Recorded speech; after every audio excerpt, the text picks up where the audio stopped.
어제 왔니? 오늘 왔니? 지금 왔니? 와니 왔니? 박완이 TV 시작합니다. 오늘은 옆에 안 앉고 이렇게 앞에 앉아 계시는 건가요? 오늘부터 저는 이렇게 카메라 뒤에서 말씀드리고요. 그렇게 진행하도록 하겠습니다. 조금 부담스럽긴 한데 혼자 하려니까 여튼 진행해 보겠습니다. 오늘 오랜만에 촬영하면서 스튜디오로 나오셨어요. 어떤 일들 때문에 오랜만에 나오셨나요? 8월 말부터 청주시의회 임시회가 있었어요. 8월 25일부터 9월 5일까지 임시회 잘 마무리하고 청주 곳곳을 현장을 좀 방문하면서 다녔습니다. 언론사 유튜브나 방송에도 여러 번 다녀오셨던 거죠? 그 고정적으로 출연하는 이제 프로그램은 KBS 라디오 2주마다 매주 목요일 아침 8시 30분 이때 방송하는 상당한 시선이라는 프로그램에 참여하고 있고요. 지난번에는 이제 미디어 날에서 진행한 청주 시외버스 터미널 민각 매각 관련된 이야기들을 좀 나누려고 참여했었습니다.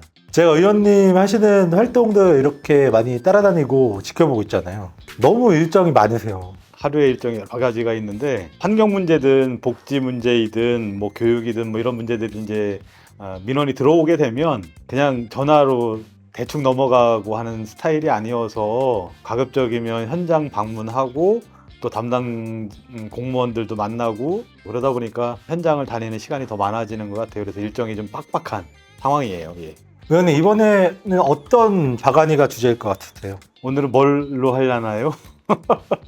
바로 오늘은 해결사 박안위에 대해서 이야기해 보려고 합니다. 의원님께서 구체적으로 청주시 어떤 문제들을 살피고 해결하고 있는지 오늘은 그 이야기를 좀 심도 있게 풀어보고자 합니다. 뭐 해결사까지는 좀 표현이 과한 것 같고 해결사라는 것은 제가 한 건 아니지만 해결사로 밀고 나가도록 하겠습니다. 현장 민원 중심으로 이제 하나하나 해결해 나가는 실천 사례들 오늘 이야기 함께 나누면 좋겠습니다. 의원님 이번 회기에도 의안 발의하지 않으셨나요? 이번에 저 임시회에서 청주시 장애인 기업 활동 지원에 관한 조례를 통과시켰어요. 9월 5일 날 본회의에서 이제 의결이 되어서 청주시 이제 공식 조례가 되었죠. 예. 간단히 어떤 조례인지 소개 좀 해주실 수 있으실까요? 이게 사실은 이제 장애인 기업의 물품들을 우선 구매하는 제도도 있잖아요. 그런데 이제 그런 게 실질적으로 잘 진행이 되지 않는 상황, 조례를 통해서 이제 이런 것들이 만들어지면 정책적으로 장애인 기업 뭐 제품에 대한 홍보라든가 뭐 교육이라든가 실태조사라든가 이런 것들을 할 수 있는데 청주시에는 그 조례가 없어서 진행을 좀 못했던 거죠. 장애인 분들이 실질적으로 생산되는 생산 물품들을 좀 적극적으로 좀 판매하고 판로도 개척하고 홍보하는 이런 것들이 필요하다는 차원에서 조례를 만들게 됐습니다. 사실 뭐 도청이나 어디 들어가도 이제 장애인 생산품을 판매하는 코너가 있고 보호작업장이라든지 이런 것들 청주 시내에도 많이 있잖아요.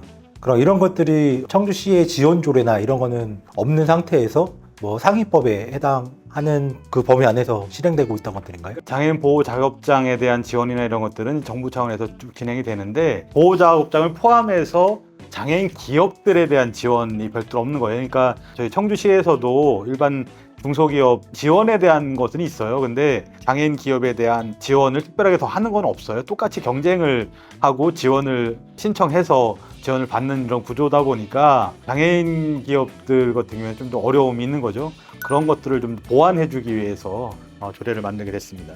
장애인 기업의 분들과 간담회나 이런 것들도 추진을 하셨잖아요. 마선옥 회장님이 충북 장애인 기업 협의회에 대표 역할을 맡고 계신데요. 제안을 해주셨고 제가 확인을 해봤더니 충북에 한 351개의 장애인 기업이 있는데 그중에 청주가 178개소가 있더라고요. 그러니까 사실 과반 정도가 청주에 소재하고 있음에도 불구하고 10년 전에 충북도에서는 장애인 기업 지원에 관한 조례를 이미 통과를 시켜서 도 차원에서는 일정 정도 조금의 홍보나 이런 것들은 진행이 됐는데 우리 청주시는 없어요. 이번에 이제 장애인 분들이 필수적인 지원을 받을 수 있는 시스템을 좀 제도로서 정책으로서 만들게 된 거죠. 어떤 마음으로 조례를 추진하셨을까요? 장애인 분들을 우대하고자 하는 이런 조례 이런 것만으로 인식하면 안 될 것 같고 우리 사회에 구성원으로서 자립을 하고 경제활동을 통해서 장애인 일자리를 창출하고 이런 것들의 순기능을 좀 봐줘야 될 것 같아요. 그런 차원에서 조례가 절실하게 좀 필요한 상황이었고, 몇몇 분들 오셔서 말씀해 주시는데 정책적 방향 수정 뭐 이런 것들이 된다고 하면 더 왕성하게 장애인 기업들이 활동할 수 있지 않을까, 뭐 그런 이제 생각들로 이번 조례를 만들게 된 겁니다. 제정된 조례를 통해서 앞으로 청주 시민들은 어떤 좀 혜택을 받으실 수 있을까요? 350여 개 중에 반 정도가 청주에 있는데 실제 등록되지 않은 기업들이 상당히 많을 것 같아요. 더 많을 것 같아요. 그래서 그런 것에 대한 실태 조사를 해야 하고 그거에 따른 이제 통계 관리가 돼야 되는데, 이런 것들이 되려면 예산이 또 수반이 돼야 되는 문제다 보니까 실제적으로는 내년도 예산에 일정 정도 예산 반영을 시켜서 실제 사업이 진행이 될 수 있도록 해야 할 것 같아요. 예, 의원님 이번에 청주시에 좀 꼭 필요한 조례를 제정하신 것 같아요. 일반 시민들이 보시기에는 환경 문제가 아니네? 라고 생각하실 수도 있을 것 같아요. 환경은 기본이라고 봐야겠죠, 그죠? 기본이고, 워낙 이제 의원들이 뭐 국회의원이든 뭐 도의원이든 시의원이든 자기 전공 분야들이 하나씩 만들어지는 것 같아요.